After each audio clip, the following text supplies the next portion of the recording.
Today in crypto, you are not going to believe who just bought $175 million worth of Bitcoin. This is totally crazy. Also, apparently India is considering banning Bitcoin again. Honestly, do the politicians have nothing else to do with their lives right now? Nothing else important going on in the world? They have to sit down and talk about how do we ban Bitcoin? It's ridiculous. Also, Bitcoin dominance might be ready for a breakout, which could be some bad news for altcoins. My name is Lark, and this is where you subscribe for all of the hottest and all of the latest happening out here in the wild, wild land of crypto. So let's talk about the price of Bitcoin first, guys. It's actually quite simple. You don't have to overcomplicate things looking at this. We've had a solid breakout over the strong area of resistance around $10,500. We have closed a daily candle above that line, which is nice to see. We are now consolidating here, waiting for the next move. Unfortunately, we still have not seen really a significant volume rise, so that makes this little bump up that we've seen seem a lot less convincing because we didn't really have the volume there to push along with it. Some people are still out there calling for the CME gap to be filled, but in my honest opinion, if we do dip down under $10,000, and I believe that is going to be super short-lived since there is so much demand to buy Bitcoin under $10,000 right now, assuming that there's not some, horrible apocalyptic event, then we should be okay. But 2020 has been crazy, so you never know. A dip down to 9,600 though, if it did happen, that'd be a great buying opportunity, but we may not get that in the short term. By the way, Bitcoin dominance is making a big comeback with all the news today, currently trying to break out of the downtrend that has been stuck in for the last few months, and thus it may be time for Big Daddy Bitcoin to give all the altcoins a good old-fashioned whipping. Maybe. Anyway, in the short term, we are being lifted up by all of this bullish news that is going on in the market right now. But altcoins, while currently experiencing some of them a pretty damn brutal correction. I mean, you look at some of the altcoin charts, like, ouch. Ouch, man. But that doesn't mean the altcoins are going away or the altcoin season's over, DeFi season's over. No way. DeFi is still hot as hell. Token sales are making some sick returns for investors right here, right now. Older chains like Waves and Ontology are starting to deliver some super interesting technology. An entire new ecosystem, or actually a few different new ecosystems are currently being born. We have Polkadot's ecosystem, which is exploding. We have Elrond, which has a big ecosystem ready to debut. And while Bitcoin may be experiencing a short bump in dominance, the real innovation in cryptocurrency is not happening on Bitcoin. It's very slow to innovate. It's happening everywhere else, and that's where the gains trains will continue to be departing from. Meanwhile, though, altcoins are getting savaged. So they're on a big sale again. Yay! More altcoin sales.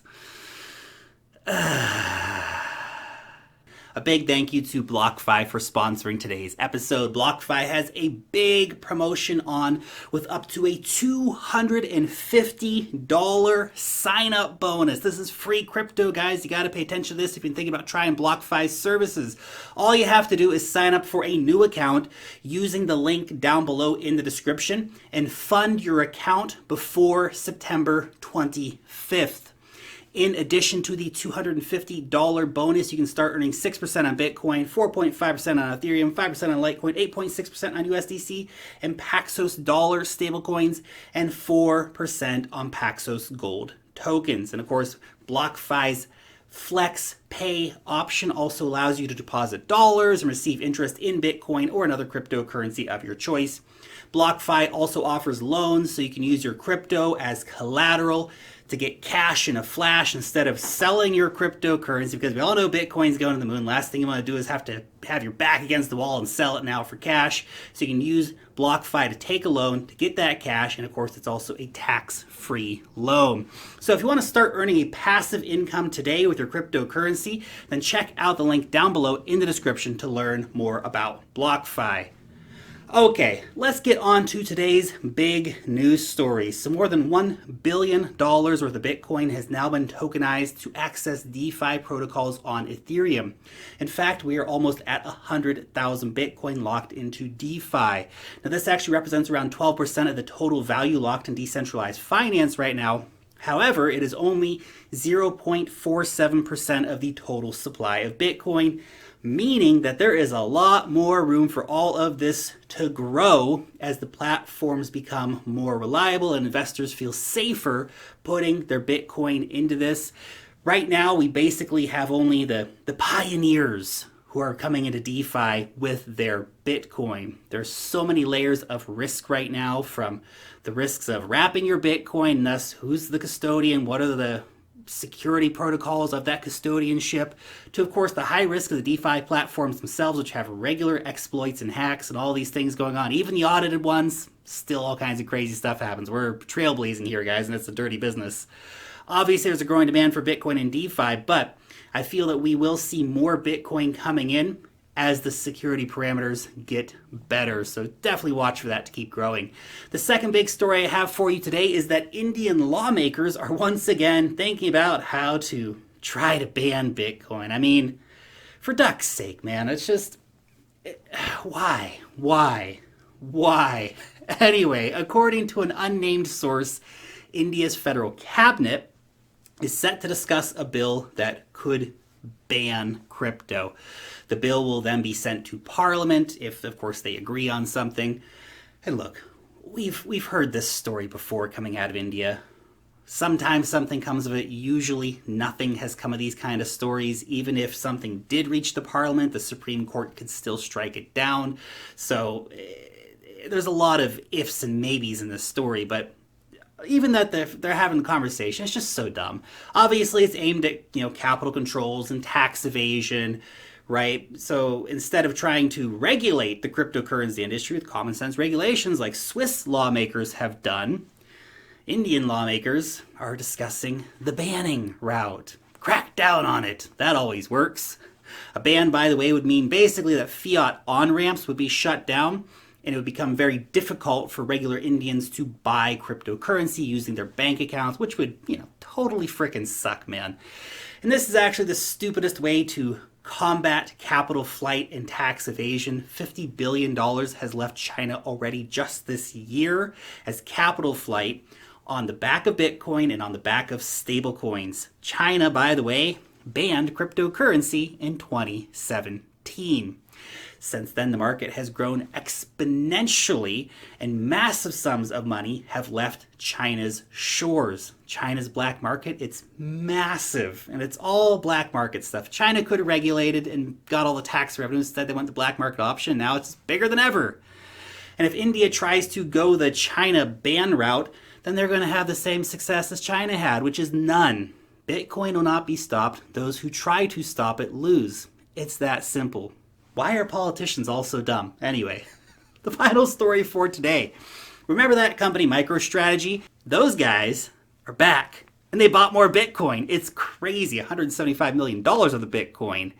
That is nuts. They are doubling down on their position. Well, not exactly doubling. They only bought 17,000 Bitcoin this time. In total, the company now owns 38,250 Bitcoin. That is unreal, man. That's like 0.18% of the total supply of Bitcoin.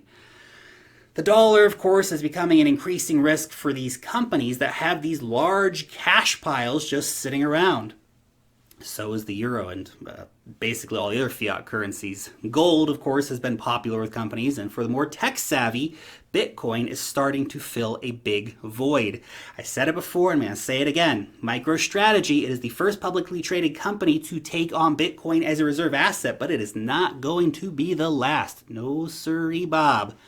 Square, for example, a company that's already Bitcoin friendly and which owns the popular Cash app that actually sells Bitcoin to its customers, currently sitting on more than $2 billion in cash money.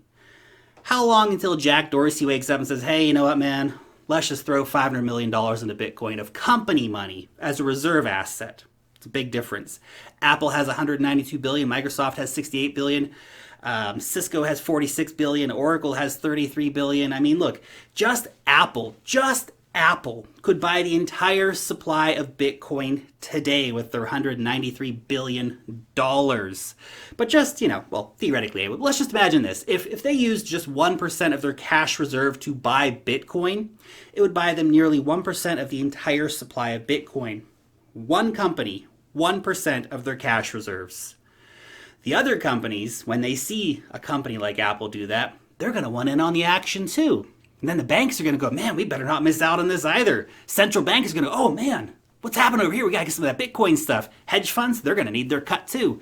Don't forget about the private funds, and don't forget about the family offices and those lonely millionaires with their millions of dollars. They're going to want a few Bitcoin as well.